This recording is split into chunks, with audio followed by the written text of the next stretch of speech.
Bonjour à toutes et à tous, bienvenue en ce mercredi. Dans cette édition régionale, on parlera de la réforme de l'assurance chômage qui fait des mécontents. On ira à leur rencontre. On fera un point également sur l'arrivée d'une nouvelle complémentaire santé solidaire qui remplacera l'historique CMU. Et puis on ira du côté de l'hôpital Jeanne de Flandre pour parler du mois sans tabac. La réforme de l'assurance chômage est entrée en vigueur depuis ce 1er novembre, vous le savez, avec de nouvelles conditions d'accès aux indemnisations pour de nombreux syndicats et associations. Eh bien, ces nouvelles mesures signifient un durcissement des règles pour le GAD, le groupe d'action des demandeurs d'emploi. Cette réforme est, je cite, scandaleuse et inadmissible. Désormais, pour bénéficier de l'assurance chômage, il faudra avoir travaillé 6 mois lors des 24 derniers mois, contre 4 mois en 28 mois auparavant. Ce changement devrait entraîner, selon le GAD, d'importantes difficultés pour les travailleurs précaires, en intérim ou CDD notamment. Explication complémentaire, c'est tout de suite avec Rémi Desremeaux. Et le pire arrive au 1er avril 2020. Les calculs vont être faits sur ce qu'ils ont non pu travailler. Comme on pourrait dire, 2 fois 4 mois, ça fait 8 mois. Le calcul ne va pas être fait là-dessus, mais va être fait sur les 12 mois. Ce qui va amputer le droit à l'allocation journalière. Ça, c'est un scandale, c'est grave, très très grave. Nous disons aux élus politiques, bougez-vous, intervenez, on ne vous entend pas sur ces questions-là. Vous êtes en train d'accepter le principe que des personnes vont être dans la pauvreté, vont ne pas pouvoir avoir droit à leur allocation chômage telle qu'ils auraient le droit de l'avoir. Et tout ça, pourquoi? Pour une économie qui va être faite sur le dos de ces personnes-là. Autre réforme appliquée au 1er novembre, la nouvelle complémentaire santé solidaire en remplacement de la CMU.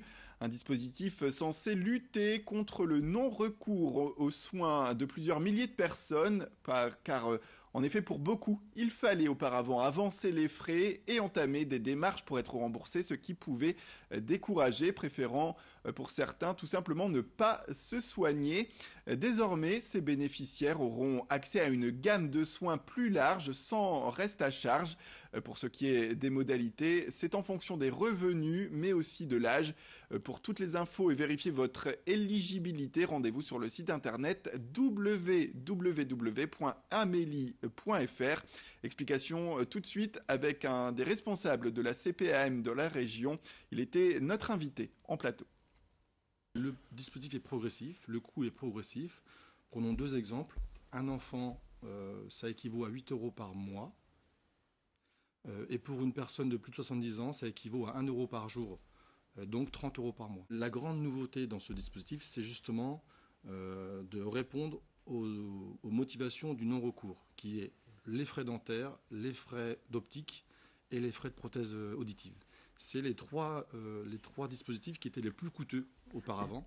Et ce dispositif de complémentaire santé solidaire vient répondre à cette problématique et justement permettre aux gens qui doivent en bénéficier d'aller voir ces professionnels, de ne pas faire les avances de frais et également de ne pas avoir à payer un reste à charge, puisque c'est un engagement fort dans le cadre de cette complémentaire santé solidaire. On parle de prévention auprès des fumeurs à l'occasion du mois de novembre, ce mois sans tabac. Le CHU de Lille propose ainsi aux visiteurs un test de souffle simple et rapide afin de mesurer le taux de monoxyde de carbone dans leur corps.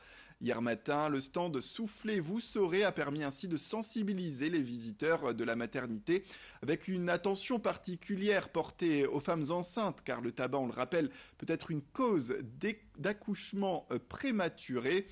Par ailleurs, des consultations sont proposées aux fumeurs pour adapter des solutions de sevrage en fonction de leur consommation de tabac et de leur profil. Ces opérations vont se multiplier d'ailleurs dans d'autres hôpitaux durant les prochaines semaines. Plus d'explications, c'est tout de suite. On les fait souffler dans un testeur de monoxyde de carbone qui va être le reflet de la combustion de la cigarette. Donc quelqu'un qui ne fume pas a un taux normal entre 0 et 5 et quelqu'un qui fume va plutôt, il n'y a pas de limite, mais un fumeur va toujours être dans la lumière rouge et avec un chiffre qui s'affiche et qui est le reflet de la combustion de la cigarette du jour. qu'à partir du moment où quelqu'un est intéressé, on peut lui proposer une consultation d'aide au sevrage tabagique. Et lors de cette consultation, on va déterminer le dosage de substitution nicotinique dont il aura besoin, avec une prescription. Et je le rappelle, les substituts nicotiniques sont remboursés par la Sécurité sociale et la mutuelle ou la CMU, donc il n'y a plus aucune avance de frais à faire actuellement à partir du moment où on a une ordonnance faite par le médecin. Et justement, en matière de substituts nicotiniques, plus d'informations, c'est tout de suite aussi.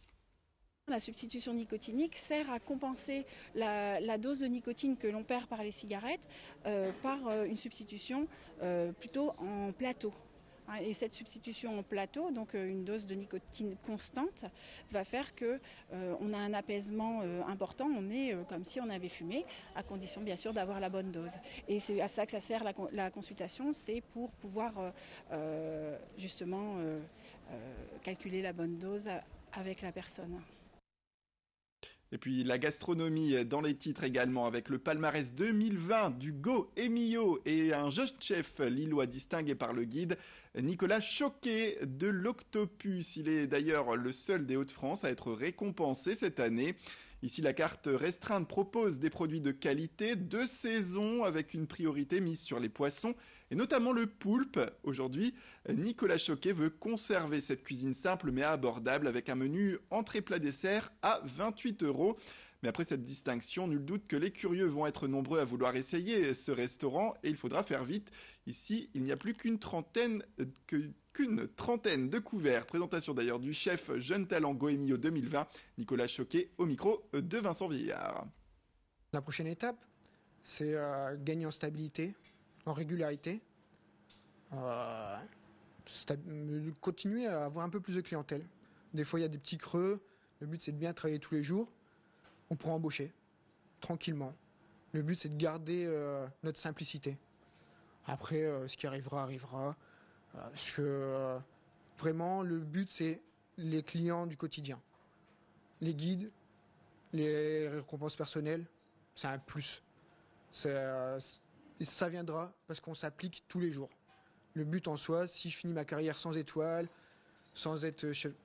Et par contre, si j'aurais réussi à former des gens, j'aurais eu des clients contents, là, j'aurais réussi ma carrière. Voilà, c'est le mot de la fin. C'est la fin de cette édition. Merci à toutes et à tous de nous avoir suivis. Restez avec nous, l'information continue.